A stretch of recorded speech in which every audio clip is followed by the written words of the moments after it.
Humans of the cardboard, welcome back to Just Nuts, guys. You know what time it is. We have a brand new card revealed for Duelist Nexus. This actually came out much earlier this morning, but I actually wasn't home to be able to do a video for it. But here we are. We've got a brand new RUNICK fusion, okay? This is the scariest thing about RUNICKs to me, is that given the context of what the archetype already does, the fact that every quick play in the archetype already cheats out one of the fusions, the biggest open door for them was if they ever get a legit awesome fusion monster. Now, Huggin's great at getting them access to the engine, but nothing that really has a ton of utility outside of that.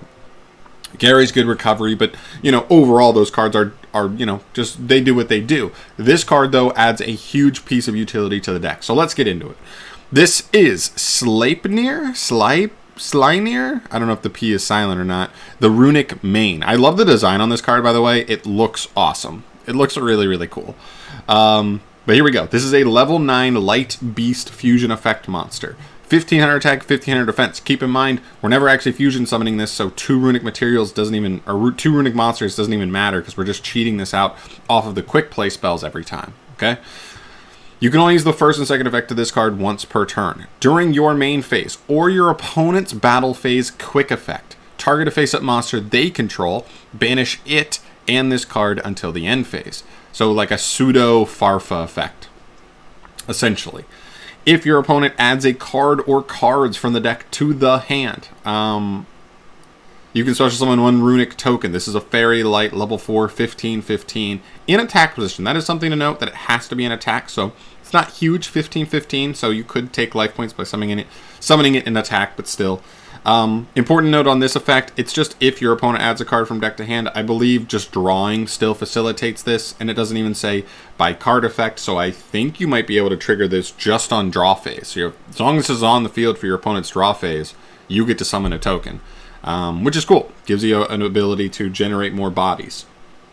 So, okay. This is where we're at. I think this card provides a huge piece of utility for RUNICKs that they previously did not have access to. And there's a couple of different ways. First and foremost, the effects. The first effect is honestly really good. I think that's a huge thing. One of the things that is like kind of awkward from time to time with RUNICK is depending on which RUNICK spells you draw specifically, especially going second. I know we kind of play the deck and build it in a way where, like, okay, even if we have the names that aren't freezing curses, flashing fire, tip, the cards that like can help you break boards inherently, or destruction can kind of be thrown in there too. If you draw one of the other ones, they're not particularly great going second, but you always argued, okay, well, I can at least go Huggin and get the field spell. But going second, Huggin is not always right. You know what I mean? You go Hug and it gets negated. You pitched a card already anyways. You've just thrown away 2 cards for nothing. And so this gives us an option that makes those cards much better going second. It makes stuff like Slumber or Dispelling or whatever the other one is, the hammer one. It makes them legitimately good going second because it helps you bait and negate before you try to commit into getting the field spell and getting the full-on engine online, which I really, really like. On top of that, the fact this card's like a farfa, so it banishes itself and the opponent's monster till the end phase, so it comes back and then it's able to kind of do its thing over and over again, is pretty good. It clears itself from the extra monster zone, which is huge, which means one of the particular things for like a heavier RUNICK build, if you had 3 RUNICK spells in your hand, right? For going second, the first one could summon this guy to potentially bait an interruption. If your opponent has a Baronne de Fleur, and you know that they would want to Baronne you searching the field spell, well, you get to make this card and threaten the Baronne immediately, right?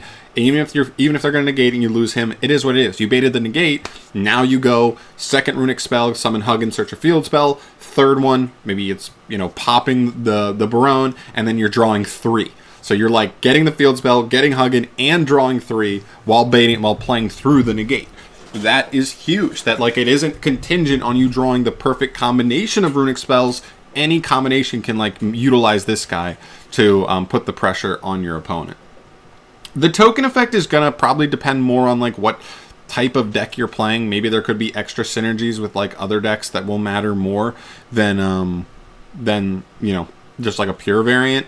For sure. So like it's a nice effect. It's a nice additional effect to what the card already does, but I'm not sure exactly how much that's going to depend on other synergies and stuff. And then I think the last thing that I think is really important is to just keep in mind, RUNICK is a super splashable engine, okay? Right? They're just all extenders. All the quick play spells are extenders if you want them to be. All of the quick play spells are, start interruptions, like utility cards if you want them to be.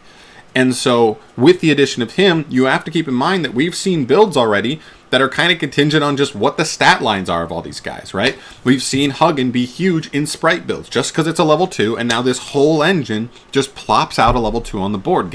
Has ways to get you extra, resources and value with getting the field spell line and stuff like that. But it just being a level 2 is the biggest thing that allowed it to make RUNICK Sprite a legit powerful deck. This card you can talk about as well. I mean, Jerry's another one, right? He's just a level 4 sometimes. I know with like the Naturia build at times, we saw you just summon Jerry just to make like a rank 4 or make the right level synchro you wanted to go for, right? That stuff matters. And this guy just kind of gets thrown into that pool. Level 9. So now for a potential deck to splash with it, could just be any deck with a level 1 synchro. Boom, level 10 Barone, synchro 10 Chengying, because you're already playing the RUNICK engine and all of the RUNICK cards, banish cards, so boom, Chengying's good as well. The other one would be Chaos Angel, where you don't even need a tuner. Just any lighter dark level 1 paired with any RUNICK spell card now gets you into Chaos Angel. And because this is a light, which tended to be the harder one to get a hold of, a lot of times I've seen a lot of like builds that would make Chaos Angel with only darks very easily, but he doesn't have as good protection on himself. But now making it with a light guaranteed with the RUNICK obviously adds to that protection and makes that a little bit more consistent. So a lot of factors of this card. I think the biggest thing is just the utility that this provides. I think this will be in like every RUNICK build now. Now, we'll see. RUNICK is right now a top 5 deck. It's kind of lingered in top 5 deck status for a while. Some variant of it, right? So we'll see if by the time this set comes out, which could be 4 or 5 months from now, if RUNICK hasn't already been hit on the ban list, and if so, how hard. But I do think we would be fine seeing something like Tip go to 1. I don't know if you put Fountain to 1, it could be rough because now the deck just folds to 1 Cosmic Cyclone. But I don't know. It's hard to say at this point. But, it's a really cool addition to the deck. I think this is a nice addition to the deck without taking it over the top and too broken. Like, it only works on your opponent's battle phase, not their main phase. So you're not really interrupting them that efficiently, that well. So I think it's a pretty interesting card.